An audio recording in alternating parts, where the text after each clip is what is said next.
आप सभी का स्वागत है मेरे चैनल रति फंक्शन फैंडम में। सो गाइस, आज से हमारे सारे विलन्स की सज़ा मिलने का मौका शुरू होने वाला है। जी हाँ, अब स्टोरी के ज़्यादा पार्ट नहीं रहे। मेरे ख्याल से 26 या 27 में ये एंड हो जाएगी और आज से अब स्टोरी में बहुत सारे चेंजेस आने वाले हैं। तो चलिए स्टार्ट करते हैं। लास्ट पार्ट में हमने देखा था कि वांग जी के पास विंग बैठ के उसको बेहोशी में उससे बात कर रहा था। अब आगे वांग जी को देख रहे हैं, उसकी आंखों में बहुत दर्द है, उसके दिल में बहुत शार्प पेन हो रहा है। वो कितना जताए, उसे वांग जी की किसी बात से कोई फर्क नहीं पड़ रहा, लेकिन हर बात से फर्क पड़ता है वांग जी का। उसकी तरफ अपना प्यार शो करना, उसकी अटेंशन ग्रैब करना, पिछले कुछ दिनों से उसे हर चीज़ से फर्क पड़ता रहा वांग जी का। उसे बिना डरे बिना झिझक के सारे वर्ल्ड के सामने इंटरव्यू देकर वो उसका ओमेगा है बोलना, विंग को हर चीज़ से फर्क पड़ा है। और आज तो वांग जी ने उसके लिए अपनी जान तक देने की बाजी आ गई। क्यों 5 साल तक ये बंदा विंग की तरफ कोल्ड था, विंग को नहीं पता। लेकिन हाँ, इन कुछ दिनों में विंग को ये महसूस हो रहा था कि शायद शुरुआत से वांग जी भी उसे पसंद करता था। कहीं ना कहीं ये बात विंग को महसूस करवाने वाला च्यू यांग भी था, जो हर दूसरे दिन विंग को ये बात याद दिलाता था कि उसका बॉस उसे बहुत पसंद कर रहा है, उसका बॉस उसके लिए बहुत एफर्ट डाला है। कहीं ना कहीं लोगों की बातों में आके विंग वांग जी के प्रति सॉफ्ट हो रहा था, लेकिन दूसरी तरफ उसका वो दिल जिसने बहुत दर्द सा है, वो उस चीज़ को भी भुला नहीं पा रहा था। इसलिए अब वो सोते हुए वांग जी से थोड़ा सा रोते हुए और गुस्सा करते बोलते हैं, तुमने मुझे आई लव यू बोला और इस तरीके से तुम शांत हो गए। तुम्हें क्या लगता है तुम्हारे आई लव यू बोलने से मेरे वो सारे 5 साल का दर्द और गुस्सा खत्म हो जाएगा? मिस्टर लांग वांग जी, तुम इस तरीके से बिना अपनी रिस्पॉन्सिबिलिटी लिए, बिना अपनी पनिशमेंट लिए बच नहीं सकते हो। तुम ठीक हो? उसके बाद मैं तुमसे तुम्हारा कॉलर पकड़ के गुस्से में पूछूंगा कि तुम्हारी हिम्मत कैसे हुई मुझे आई लव यू बोलने की। विंग थोड़ा सा गुस्सा होते बोलता है, पर बोलते बोलते वो फिर रोने भी लगता है और बोलता है, तुम ठीक हो ना? तुम आँख खोलो, मुझ पे गुस्सा करो, ऐसे चुप मत रहो। विंग ये भी बोल रहे हैं। वो मासूम सा इंसान क्या करे, उसे समझ नहीं पा रहा है। वो इस अल्फा को बहुत प्यार करता है। ये उसका अल्फा है जिसने विंग को मार किया है, जिसने विंग को हर एज अ मेट कई बार प्रोटेक्ट और केयर भी दिखाई है। 5 साल में ऐसा नहीं था कि हर बार ही वांग जी विंग की हर चीज़ को इग्नोर करता था। उसकी हर पसंद नापसंद, पैसे का तो वो ध्यान रखता था। हाँ, कभी प्यार नहीं जताया, पर एज अ हस्बैंड जो रिस्पॉन्सिबिलिटी एक हस्बैंड की होती है उसे निभाने से कभी वांग जी पीछे भी नहीं हटा। इन सब बातों को याद करता हुआ विंग लगातार रोता रहा। रोते रोते वो कब वांग जी के हाथ के पास सो गया उसे पता ही नहीं चलता। वहीं वांग जी रात के करीबन 4 बजे के करीब हल्का सा अपनी बॉडी को मूव करता है, हल्का सा अपनी आंखें खोलता है और उसकी आंखों के आगे विंग और उस समय के टाइम की बात नजर आता है। इसलिए उसके मुँह से दर्द भरी उसकी सूखे गले से विंग करके आवाज़ निकलती है, जिससे सोते हुए विंग की आँख तुरंत खुल जाती है। अब वो वांग जी को देखते हैं, जिसने आँख खोलते ही सबसे पहले उसका नाम लिया और एकदम कहा, हाँ लंजा, मैं यहीं हूँ लंजा। विंग के मुंह से इतने दिन बाद अपने लिए लंजा सुन के वांग जी को बहुत अच्छा लगता है। उसका विंग उसकी आंखों के सामने सेफ है, ये देखकर वांग जी को बहुत अच्छा लगता है। ये कहना गलत नहीं होगा, वांग जी आँख बंद करते समय भी अपने विंग के लिए बहुत डरा हुआ था। चाहे उसने एक तरीके से अब विंग को सेफ करने के लिए वो गोली अपने सीने पे ले ली, लेकिन फिर भी उसका विंग सेफली अब घर तक नहीं पहुंचा। उसे बेहोश होने से पहले तक भी डर था, लेकिन अब उसका विंग बिल्कुल उसके पास सेफली बैठा हुआ है और उसे बहुत प्यार से लंजा करके बुला रहा है। तो वो अब थोड़ी सी अपनी टूटी हुई हंसी से अपनी वो हाथ जो जिसमें अभी भी ड्रिप लगी हुई है उसी हाथ से विंग के फेस को टच करने की कोशिश करता है। विंग तुरंत अपना फेस आगे करके, ताकि वांग जी को हाथ ज़्यादा ऊपर ना उठाना पड़े, अपने हाथ पे मतलब अपने फेस पे वांग जी का हाथ रख के और अब उसके ऊपर अपना हाथ रख के बोलता है, हाँ लंजा, देखो मैं यहाँ हूँ, प्लीज़ शांत हो जाओ, मैं डॉक्टर और नर्स को बुलाता हूँ। ये बोल के विंग तुरंत इमरजेंसी बेल बजा देता है, जिससे आसपास में डॉक्टर और नर्स तुरंत वांग जी के वार्ड में आ जाए। वहीं वांग जी तो कुछ नहीं सुन रहा। डॉक्टर नर्स सारे लोग उसे क्या पूछ रहे हैं, क्या बोल रहे हैं, उसे कुछ सुनाई नहीं दे रहा। उसकी नजरें तो जैसे उस पर विंग पे अटकी है, जिसकी आंखों में वांग जी को फिर से अपने लिए केयर दिख रही है। जिन आंखों में वांग जी कितने दिन से अपनी नाराजगी और गुस्सा देख रहा था, आज उन आंखों में उसके लिए प्यार है। विंग की आंखें उसके लिए सूजी हुई हैं। वांग जी महसूस कर सकते हैं कि शायद विंग बहुत देर से उसके पास बैठ के रो रहा था। वांग जी महसूस कर सकता है उसकी विंग की उसके ओमेगा स्मेल में उसके लिए क्वरी, उसके लिए एक चिंता और घबराहट। कहीं ना कहीं ये चीज़ें वांग जी को अपना दर्द, अपनी चेस्ट में होता हुआ पेन कुछ महसूस नहीं करवा रहे, बल्कि उसके दिल में एक बहुत बड़ी खुशी दिल रहा है। वहीं भी बार बार डॉक्टर और नर्स से भी बात कर रहा है और वांग जी की तरफ भी देख रहा है। अब तक वांग जी के हाथ से उसने अपना मतलब एक तरह से फेस नहीं हटाया। वो इसी तरीके से बार बार पूछ रहा है। वहीं वांग जी देख रहा है कि उसके विंग कैसे डॉक्टर से एकदम स्ट्रांगली सब कुछ पूछ रहा है। नहीं डॉक्टर, आप इससे पहले वांग जी के बारे में और वांग जी से कुछ पूछते हैं। वांग जी इसी ब्यूटीफुल नज़ारे को देखते हुए अपने ब्यूटीफुल से विंग को अपने पास सेफ देखते हुए आंखें दोबारा बंद कर लेता है। इसे विंग बहुत डर के, क्या क्या हुआ लंजे को, ये फिर से बेहोश क्यों हो गया, क्या ये ठीक है? हाँ वो बिल्कुल ठीक है, अभी भी वो दवाई के नशे में ही थे। उन्होंने हल्के से आंख खोली थी, लेकिन अभी उन्हें थोड़ा टाइम लगेगा, चिंता मत कीजिए। उनका होश में आना एक पॉजिटिव साइन ही था, वो ठीक है। Thank you doctor. वैसे मैंने आपसे सिर्फ थोड़ी देर के लिए बोला था, आपको यहाँ रह के नर्स वाला काम करने के लिए नहीं बोला था। आप ही काफ़ी टायर्ड हैं और डॉक्टर वेंचिंग ने मुझे आपका भी बहुत ध्यान रखने के लिए बोला था, इसलिए प्लीज़ आप भी विजिटिंग एरिया में जाके रेस्ट कर लीजिए। यहाँ पे हमारी नर्स ध्यान रखेंगी। नहीं, मैं यहीं रहूँगा। अब रही रेस्ट की बात, तो यहाँ पे भी तो सोफे है, मैं उस सोफे पे रेस्ट कर लूँगा। प्लीज़ आप ये बात डॉक्टर वेंचिंग या किसी और को मत बताइएगा। वो डॉक्टर जो वेंचिंग का फ्रेंड भी है और मतलब एक तरह से वांग जी को प्रॉपर असिस्ट कर रहा है, वो तुरंत में रिस्पॉन्स करके आग्रही होकर चला जाता है, क्योंकि उसके लिए अगर उसका मतलब एक तरह से वांग जी का मेट उसके पास रहे तो अच्छा ही है। अपने मेट की स्मेल और फेरोमोन से उसे काम ही फील होगा, इसलिए वो अग्री हो जाता है। वहीं भी कह तो देता है कि वो सोफे पे रेस्ट कर लेगा, लेकिन वो कहीं उठ के नहीं जाता, उसी छोटी सी चेयर पे वहीं बैठा रहता है। नहीं वांग जी बीच में होश आने के बाद लंबा सोता है, करीबन अगले दिन की मॉर्निंग तक वो सोता ही रहता है।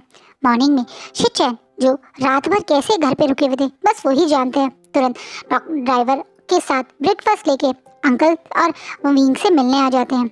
अंकल इस समय वांग जी के पास बैठे हुए हैं, वहीं शिचैन विंग के साथ आप एक कैफे एरिया में बैठे हैं, क्योंकि अंकल ने ही विंग को वांग जी के रूम से जाके कुछ खाने के लिए बोला था। विंग कल से बिल्कुल यहाँ पर है, कहीं गया नहीं, ना ही उसने कुछ खाया है। अंकल अच्छे से जानते हैं विंग के भी तो कितनी ज़्यादा एक तरह से स्ट्रेसफुल डे था। विंग ने वहाँ पे उसकी किडनैपिंग हुई, उसके साथ क्या क्या हुआ वो सब जानने के बाद अंकल की नज़रों में विंग के लिए बहुत केयर थी। अंकल बहुत प्यार से विंग को मना के भेजते हैं। विंग जो जानता है कि कुरैन हमेशा उसके साथ एक अच्छा ही बॉन्ड कैरी करते हैं, एज अ फादर फिगर वो कुरैन की रिस्पेक्ट भी करता है। बिना बात काटे आप शिचैन के साथ उस कैंटीन एरिया में बैठा हुआ है, जहाँ दोनों कोने में एक कॉर्नर में एक अपोजिट एक दूसरे के सोफे पे बैठे हुए हैं, और सामने टेबल पे आप शिचैन कुछ खाना रखते हुए कहते हैं, विंग तुम कल से भूखे हो, इसलिए मैं तुम्हारे लिए भी ब्रेकफास्ट लाया था, प्लीज़ कुछ खा लो। वांग जी जब होश में आएगा तुम्हें ऐसे परेशान और बीमार देखेगा तो उसे और ज़्यादा बुरा लगेगा। वांग जी के लिए ही सही, खा लो। विंग जो थोड़ा सा शांति से बैठा था, जब वो ये बात सुनता है तो थोड़ा गुस्सा होकर कहता है, पहली बात मुझे अगर खाना खाना होगा तो मैं अपने लिए खाऊंगा, वांग जी के लिए नहीं। दूसरी बात आपको ये काम करने की ज़रूरत नहीं थी, यहाँ पे काफ़ी कुछ मिलता है, मैं कैंटीन से कुछ ले लेता। मैं जानता हूँ कि तुम्हें कैंटीन का खाना कम पसंद है, तुम्हें स्पाइसी फूड्स पसंद है, और हॉस्पिटल की कैंटीन में सिंपल खाना मिलता है, इसलिए मैं तुम्हारे लिए लाया था। विंग अब जिसे सचमुच में भूख भी लगी थी, और अब डॉक्टर ने मॉर्निंग के चेकअप में बता दिया कि वांग जी बिल्कुल ठीक है और अब वो थोड़ी देर में होश में आएगा, तो बाकी रिपोर्ट्स भी दे जाएंगी। तो उसे भी अब थोड़ा सा उसकी बॉडी के हिसाब से भूख भी लगी है, तो वो भी ज़्यादा मुंह ना बना के उस लंच बॉक्स को खुल के कुछ खाने लगता है, एहसान दिखाता हुआ। वहाँ विंग जब खाना खा रहा है तो शिचैन अपनी नजरें थोड़ी सी नीचे करके पर थोड़े से इमोशनल होके बोलता है, आई एम सॉरी विंग, एकदम से आपने ले दोबारा से एक लैम के मुंह से सॉरी सुन के विंग की आंखें तुरंत शिचैन के फेस पे आ जाती है, जिस चेहरे पे काफ़ी गिल्ट है, इसलिए शिचैन थोड़ा इमोशनल होते हुए बोलते हैं, आई एम सॉरी विंग, मैं जानता हूँ मैं एक अच्छा बड़ा भाई तुम्हारे लिए कभी नहीं बना। तुम्हें पता है मदर कहती थी कि मैं हमेशा एक छोटे ओमेगा भाई के लिए लड़ता रहता था। वो कहती थी कि मुझे हमेशा लगता था कि वांग जी एक अल्फ़ा क्यों है, एक ओमेगा क्यों नहीं।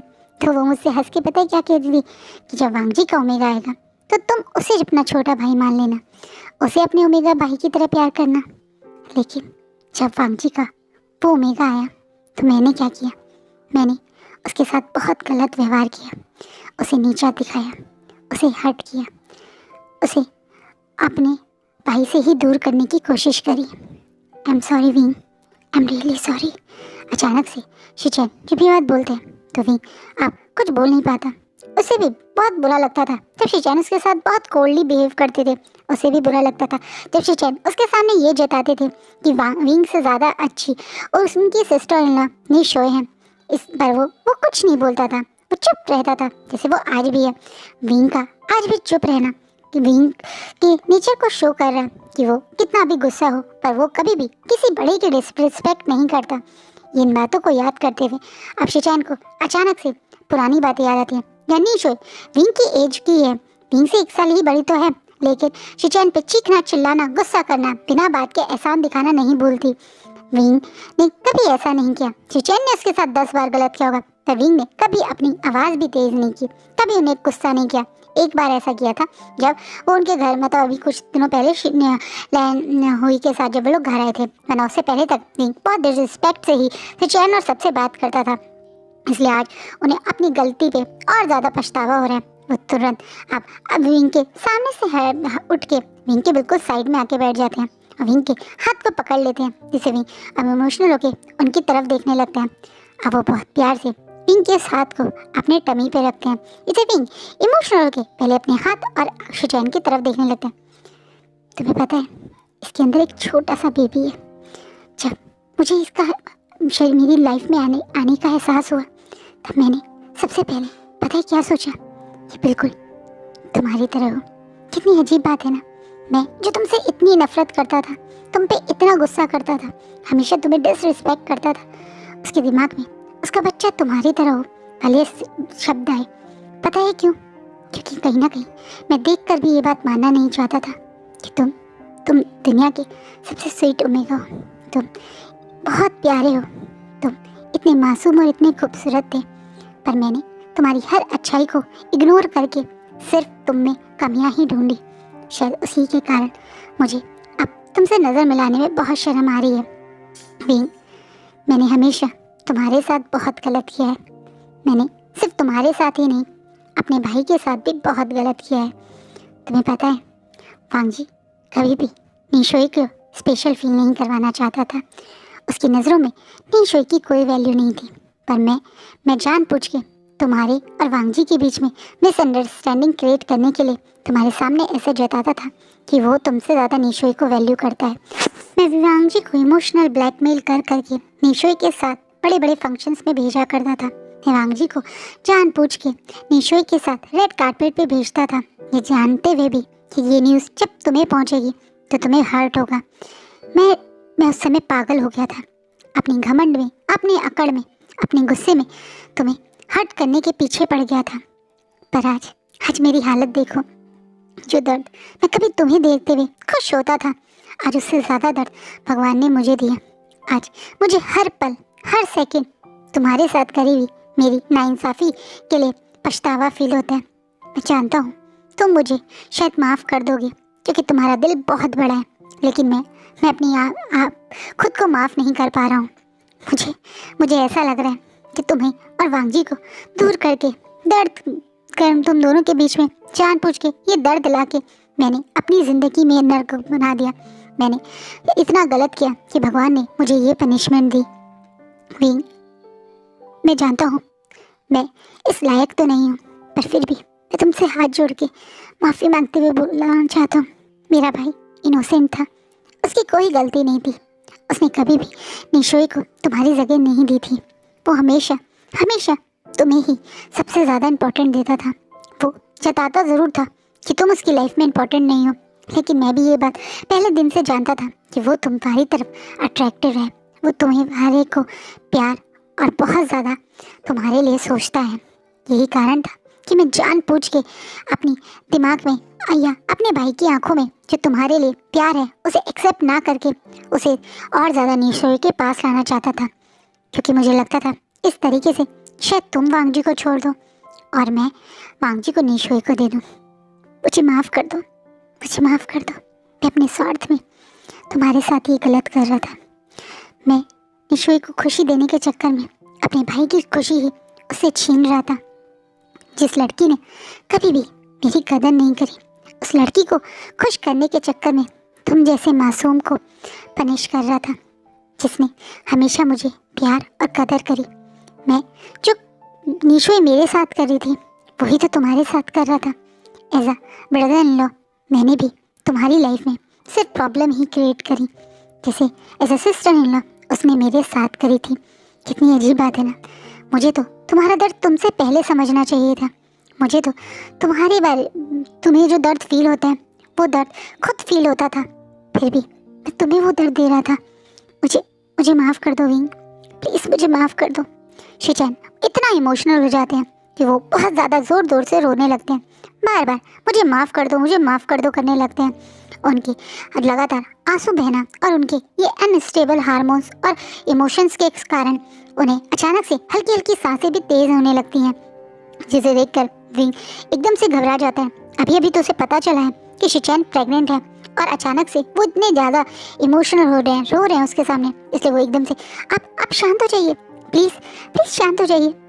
मैं आपसे गुस्सा नहीं हूँ, प्लीज़ प्लीज़ आप एक मिनट शांत होइए, आप प्लीज़ पानी पीजिए, कह के विंग अब शिचैन को बहुत प्यार से पानी पिलाते हुए उनका फेस से आंसू साफ करने लगता है, जिससे शिचैन और ज़्यादा गिल्टी हो जाते हैं। ये इंसान इतना मासूम, इतना प्यारा था और शिचैन ने क्या किया इस इंसान के साथ इतना गलत। हाँ, इसके फादर गलत थे। हाँ, हुई की वजह से लवी फैमिली से शिचैन को नफरत थी, पर इस बच्चे की क्या गलती थी? ये भी तो वांगजी और शिचैन की तरह एक बेबी था। ये बड़े लोग इतने गलत कर रहे थे, पर शिचैन तो उस समय नफरत में अपनी आंखों पे पट्टी बांध चुके थे और एक अपनी नई फैमिली को खुश करने की पट्टी। इन दोनों पट्टियों के आगे उन्हें अपने भाई का प्यार, इस मासूम इंसान की दर्द दिखा ही नहीं, इसलिए वो बहुत ज़्यादा गिल्टी है। शिचैन ने जो कहा वो सही था। वो शायद विंग को उन्हें माफ़ कर देगा, लेकिन वो कभी खुद को माफ़ नहीं कर पाएंगे। इसी कारण वो फिर से इमोशनल होकर कहते हैं, तुम वांगजी के बारे में अपने मन में सारी गलत फहमियाँ निकाल दो। मैं जानता हूँ तुम दोनों के बीच में बहुत गलत फहमी, बहुत मिसअंडरस्टैंडिंग हुई है और उनके में से एक, ये सब करने वाले में से एक मैं भी था, इसलिए मैं तुमसे आज वो सब चीज़ें क्लियर कर रहा हूँ।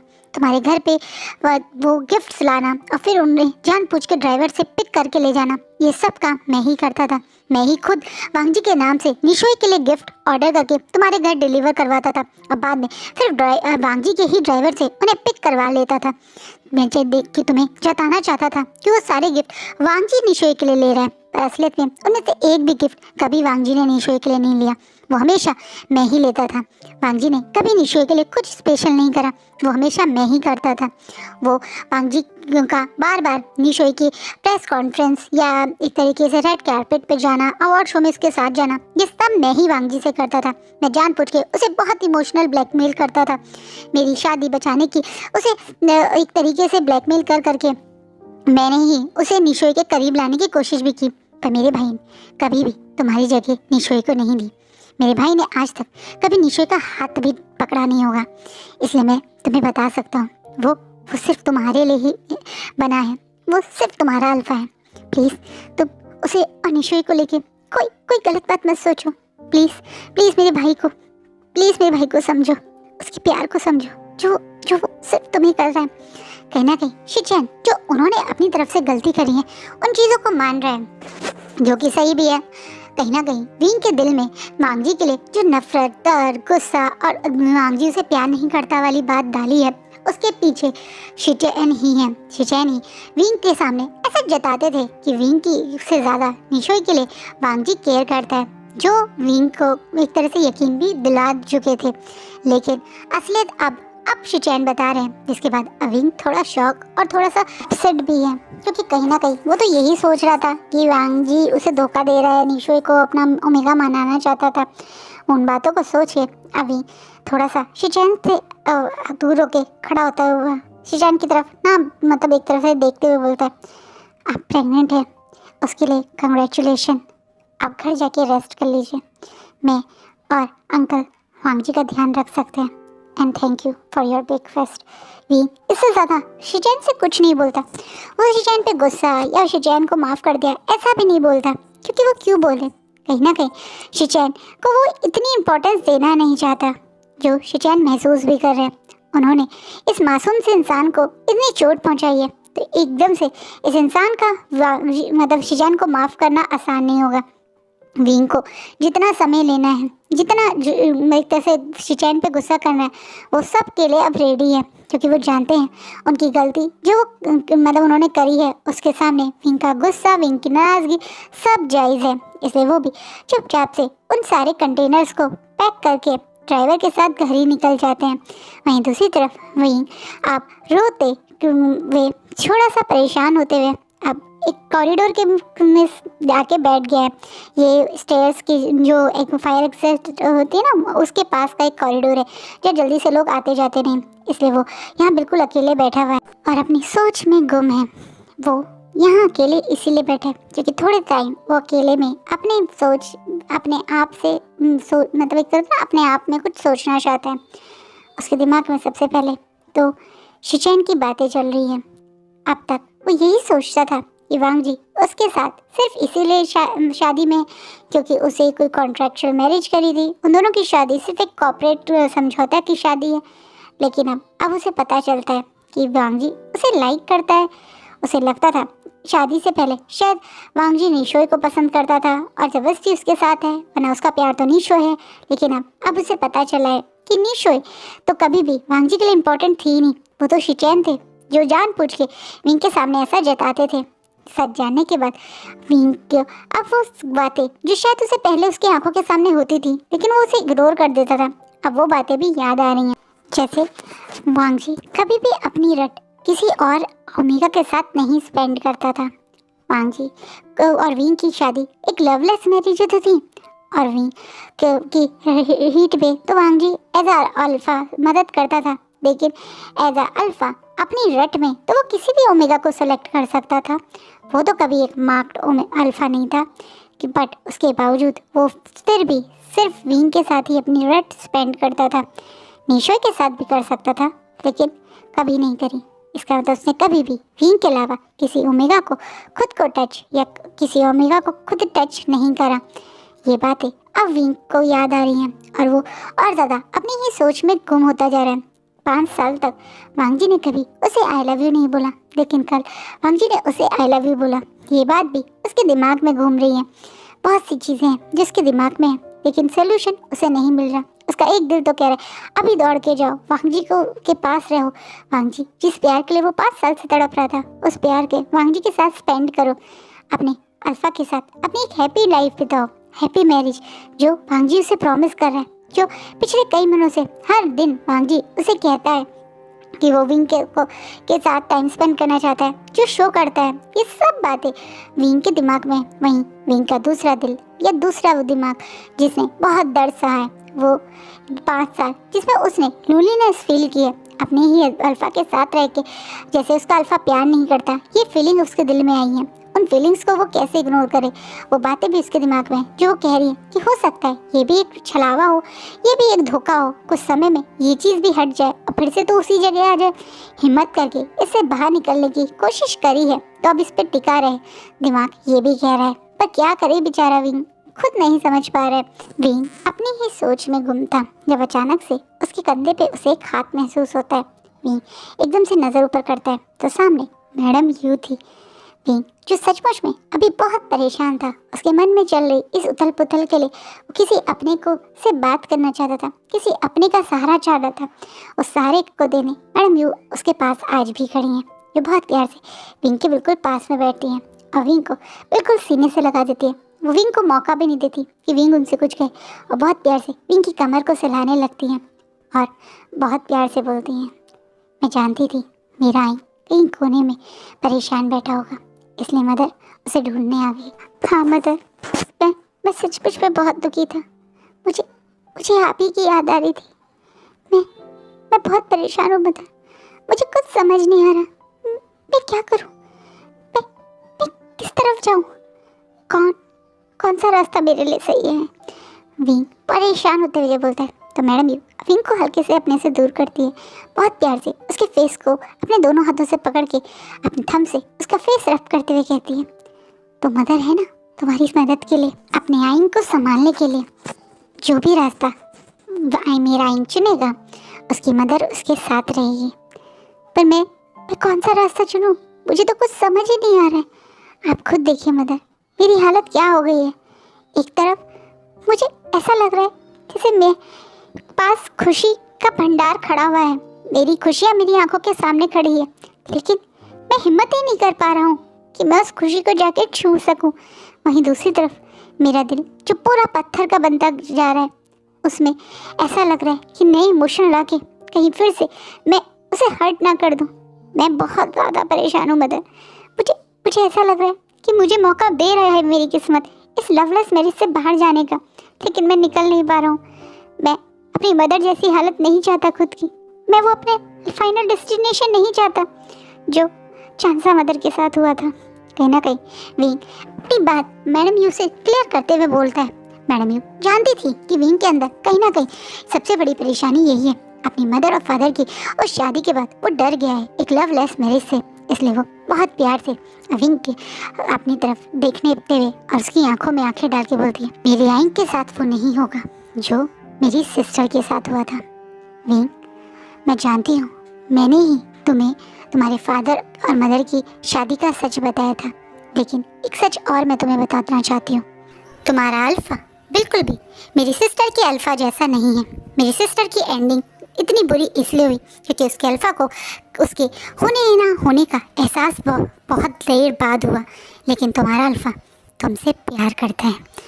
मैंने कभी पहले वांगजी के साथ इतना समय नहीं बिताया था, इतना समय मैंने कुछ समय तक बिताया। इस शूटिंग के दौरान मुझे एक चीज़ तो महसूस हो गई, तुम्हारे फादर और मदर की शादी एक लवलेस मैरिज थी, लेकिन तुम्हारी और तुम्हारे अल्फा की शादी कोई लवलेस नहीं है। तुम और तुम्हारा अल्फा एक दूसरे को बहुत प्यार करते हैं। ये दूरियां क्यों हैं मुझे नहीं पता, मुझे ये ज़रूर पता है कि वांगजी के दिल में सिर्फ तुम हो और तुम्हारे दिल में सिर्फ वांगजी है। तुम दोनों एक दूसरे के लिए ही बने हो। शायद कुछ रिश्ते होते हैं जो शुरुआत से लेकर एक अंत तक एक दूसरे के साथ वार्म फीलिंग्स के साथ रहते हैं, पर कुछ रिश्ते होते हैं जिनमें बहुत ज़्यादा उतार और चढ़ाव होते हैं, जिनमें बहुत दर्द भी होता है और फिर भी वो एक दूसरे के साथ होते हैं। तुम और वांगजी इस तरह के ही रिश्ते में हो। तुम दोनों एक दूसरे के सचमुच में मेट हो और एक दूसरे के लिए ही बने हुए हो। मैं जानती हूँ पहले मैं ही थी जो तुमसे इस शादी से बाहर निकलने के लिए खुद की पहचान ढूंढने के लिए बोल रही थी, और आज भी मैं उस बात पे कायम हूँ। मैं अभी भी चाहती हूँ मेरा आइन अपनी खुद की एक पहचान बनाए, लेकिन ये शादी से बाहर निकल के मेरा आइन खुश होगा। अब शायद मुझे इस चीज़ पे डाउट है। मैं जानती हूँ कि तुम्हारी आंट या मदर बनकर मैं हमेशा तुम्हारे लिए अच्छा ही सोचती रही हूँ, और मैं ये भी जानती हूँ कि एक समय था मैं यही सोचती थी कि तुम्हारी लाइफ से ये लांग वांगजी हमेशा के लिए निकल जाए। लेकिन कल जब मैंने सुना कि वांगजी को तुम्हारी वजह से गोली लगी तो मेरा दिल घबरा गया, जैसे मैं चाहती ही नहीं थी कि उसे कुछ भी हो। मैं उसे ठीक देखना चाहती थी, उसके साथ कुछ गलत ना हो, बस यही जानना चाहती थी, क्योंकि मैं ये समझ चुकी थी कि उसके ठीक होने से ही मेरा आइन ठीक होगा। मैं समझ चुकी थी कि अगर उसे कुछ भी हुआ तो मेरा आइन सबसे ज़्यादा दुखी होगा। मैं समझ चुकी थी कि उसके गुस्से, उसकी नाराज़गी, उसकी हर चीज़ से मेरे आइन पे फ़र्क पड़ता है, और उसके चोट से भी मेरे आइन को दर्द होता है। तुम दोनों कितना जताओ कि तुम दोनों एक दूसरे को प्यार नहीं करोगे, एक दूसरे से दूर रह कर अपनी लाइफ स्टार्ट कर सकते हो, पर सच्चाई मैं अपनी आंखों से देख चुकी हूँ कि तुम दोनों एक दूसरे के बिना कुछ नहीं हो। ना विंग के बिना उसका वांगजी कुछ है, और ना ही वांगजी के बिना उसका विंग कुछ है। ये सक्सेस, ये सब कुछ बात तुम दोनों के लिए दूसरे नंबर पे आता है। सबसे पहले नंबर पे तो तुम दोनों के लिए एक दूसरे का प्यार और साथ है, और मैं एज अ मदर बस तुमसे यही कहूँगी विंग, तुम अपनी खुशियों को किसी भी कारण से या किसी भी बातों से इग्नोर मत करना। अगर मौका मिल रहा है तुम्हें उस खुशनुमा ज़िंदगी को जीने का जो तुम हमेशा चाहते थे, तो तुम उसी तरफ कदम बढ़ाओ। एक रिश्ता तोड़ना बहुत आसान होता है, लेकिन एक रिश्ता निभाना बहुत मुश्किल। बहुत लोग होते हैं जो बड़े आसानी से दूसरे को बोल देते हैं रिश्ता तोड़ दो, लेकिन जो उस रिश्ते के अंदर होते हैं वो असलियत में जानते हैं कि कितना मुश्किल होता है एक रिश्ता निभाना। इसलिए मैं तुमसे यही कहूँगी कि अगर तुम्हारे अल्फा ने तुम्हारे फादर जैसी गलतियाँ की होती तो मैं भी तुम्हारा साथ देकर तुम्हें तुरंत वांगजी से दूर रहने की ही सजेशन देती। लेकिन तुम्हारा अल्फा अलग है, उसने कभी तुम्हें चीट नहीं किया, तुम्हारा हक कभी किसी और ओमेगा को नहीं दिया। हाँ, रिश्ते में थोड़ा मनमुटाव रहता है, हर किसी की शादी परफेक्ट नहीं होती, किसी ऐसा कोई दुनिया का रिश्ता नहीं होगा जिसमें एक इंसान से कभी गलती ना हो, जिन्होंने रिश्ते में उतराव और चढ़ाव ना देखा हो। लेकिन कुछ चीज़ों पे रिश्ते हमेशा के लिए टूट जाते हैं और कुछ रिश्ते हमेशा के लिए जुड़ जाते हैं। टूटने वाले रिश्तों का कारण होता है अपने पार्टनर के साथ डिसरिस्पेक्ट करना, उसके सम्मान को किसी और के साथ देना, उसे चीट करना बिना बात के, उसके साथ ऊपर हाथ पैर, उसे थप्पड़ मारना या उसके साथ वायलेंस। अगर इस तरह के रिश्ते में हो तो उससे अच्छा है निकल जाओ। लेकिन अगर छोटी मोटी लड़ाइयाँ, गुस्सा, नाराज़गी और यहाँ तक कि गलतियाँ हो तो उन्हें भूलकर रिश्ता निभाने के बारे में सोचना चाहिए। कई बार एक अल्फा अपना मेल ईगो और सेल्फ रिस्पेक्ट साइड में रखकर अपने ओमेगा के लिए स्टैंड लेता है, तो वो इसका मतलब ये नहीं है कि अरे उसकी कोई सेल्फ रिस्पेक्ट नहीं है क्या, बल्कि वो अपने रिश्ते को अपनी सेल्फ रिस्पेक्ट के ऊपर रख रहा है। सेम ओमेगा करता है, जहाँ वो अपनी खुशियों को एक तरफ रखकर परिवार की खुशियों को पहले रखता है। इसका मतलब ये थोड़ी है कि उसकी खुशियाँ इंपॉर्टेंट नहीं थी, लेकिन उसने अपनी खुशियों से ज़्यादा अपने परिवार की खुशियों को इम्पोर्टेंस दी। इसी तरीके से रिश्ते निभाने के लिए कई बार आपको सामने वाले की कई गलतियों को इग्नोर करना पड़ता है और एक बार उसे चांस दोबारा देना पड़ता है। यही काम मैं तुमसे कहूँगी। तुम्हारे अल्फा ने बहुत गलतियाँ की हैं और उसे भुलाना आसान नहीं होगा, लेकिन इस रिश्ते को तुरंत तोड़ देना या उसे एक मौका ना देना गलत होगा। अगर वो एक मौके के लिए तुमसे माफ़ी मांग रहा है और तुम्हारे एक मौके के लिए कुछ भी करने के लिए तैयार है, तो तुम्हें अपनी मदर वाली तरह नहीं बल्कि एक नई तरह सोचना पड़ेगा। तुम्हारी मदर का बेवकूफ़ थी क्योंकि वो अपने अल्फा की चीटिंग जैसी बड़ी चीज़ों को इग्नोर कर रही थी, लेकिन तुम उनके जैसे नहीं हो। ऊपर से तुम्हारा अल्फा तुम्हारे फादर जैसा नहीं है, इसलिए तुम अपने आप को अपने मदर और फादर से कंपेयर मत करना। हाँ, वो शादी मैंने तुम्हें बताई थी, लेकिन ये बातें भी मैं ही तुम्हें बता रही हूँ। यूँ एक समझदार माँ की तरह, जो माँ अपने बच्चे को हर चीज़ सही से समझाए, हर चीज़ में आसानी वाली रास्ता नहीं बल्कि टफ रास्ते में के बाद जो खुशी मिलेगी वो भी समझाए, उसी तरह समझा रही है। वो जानती है कि विंग को उनके अलावा कोई इतने प्यार से नहीं समझा पाएगा। विंग की पास उसकी मदर नहीं है, इसलिए वो एज अ मदर वो रिस्पॉन्सिबिलिटी लेकर विंग को उसके रिश्ते की नई शुरुआत के लिए इंकरेज कर रही हैं। पहले वो ही थी जो नहीं चाहती थी कि विंग और वांगजी एक हो, लेकिन अब जब वो वांगजी को देख चुकी हैं, समझ चुकी हैं कि वांगजी की आंखों में सिर्फ विंग के लिए प्यार है, उससे गलतियाँ बहुत सारी हुई हैं, लेकिन ये बात देखने के नहीं कोई इग्नोर कर सकता कि प्यार तो सिर्फ उसकी नज़रों में विंग के लिए ही है। गलतियों के सामने उसका विंग के लिए अपनी जान तक लगा देना, उसका विंग के लिए अपने सीने पे गोली ले लेना, इस बात का प्रूफ है कि उसकी नज़रों में विंग कितना ऊपर है। अपनी खुशी अपने जीवन से पहले, अपनी ज़िंदगी से पहले उसके लिए विंग की ज़िंदगी है, विंग की खुशियाँ हैं। कहीं ना कहीं अब जब मैडम ये देख चुकी हैं तो वो कैसे अपने बेटे को गलत एक तरह सलाह दे रहे, इसलिए वो जानबूझ के विंग को इस गलती की तरफ आगे बढ़ने से रोक रही हैं। वो विंग को समझा रही हैं कि अगर वांगजी उसे माफ़ी मांग के एक नई शुरुआत की बात बोल देगा तो उसे एक्सेप्ट कर लेना चाहिए। वहीं विंग जो अभी तक बहुत कंफ्यूज था, वो भी कहीं ना कहीं अब अपने दिमाग को साफ कर चुका है। और आज का पार्ट ये रुकता है। आप में से बहुत सारे लोग आज मुझे कमेंट में गाली भी दे सकते हैं, हो सकता है आपको लगा हो कि उन्हें वांगजी को माफ़ नहीं करना चाहिए, पर आप में से बहुत सारे लोग इस मेरी शायद ऑथर की फीलिंग को समझ पाएँ। बहुत सिंपल होता है ना एकदम से एक रिश्ता ख़त्म कर देना, बट आपके हिसाब से वांगजी ने जो 5 साल में किया वो या वांगजी का असली सच जो अब विंग को पता चला है वो कौन सा ज़्यादा इम्पोर्टेंट था? आपको लगता है कि मेरा एज अ ऑथर ये सोचना है कि विंग और वांगजी को दोबारा से अपने रिश्ते की नई शुरुआत करना चाहिए, सही है या गलत है? कमेंट में ज़रूर बताना। आई होप आपको आज का पार्ट अच्छा लगे। कैसा लगे प्लीज़ कमेंट में ज़रूर बताना।